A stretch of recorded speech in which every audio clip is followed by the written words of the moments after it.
He was the Hillbilly Shakespeare who wrote the Byrds' greatest songs and made more money than the rest of the band combined. But Gene Clark was so paralyzed by a fear of flying that he walked off a plane in New York and effectively vanished from superstardom, only to record a $100,000 masterpiece that was so commercially disastrous it was deleted from catalogs for decades before being hailed as the American Sgt. Pepper.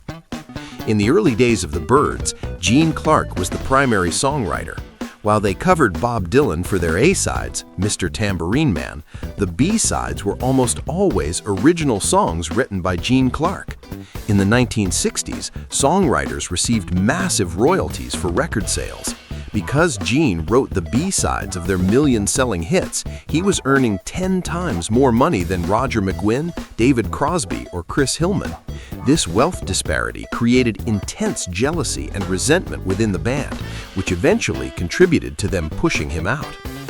Gene's departure from the Byrds in 1966 is one of the most famous exits in rock history. He had a crippling phobia of flying, aviophobia.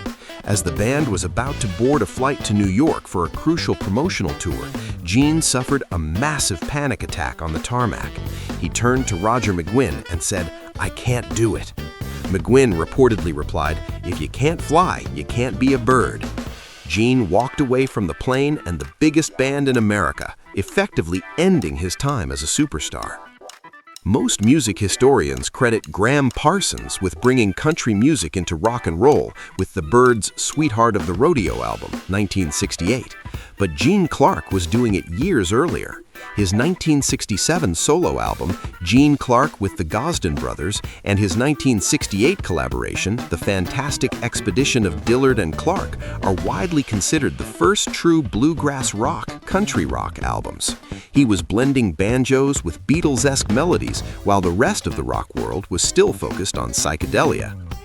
In 1974, Gene was given a massive budget to record a comeback album. He spent $100,000, a fortune at the time, on studio time, session musicians, and excessive drug use. The result was no other, a dense, spiritual, psychedelic country gospel epic.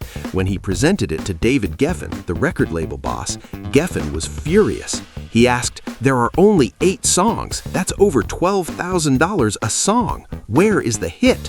The label refused to promote it, and the album vanished into obscurity. Today, however, critics consider it one of the greatest albums ever made.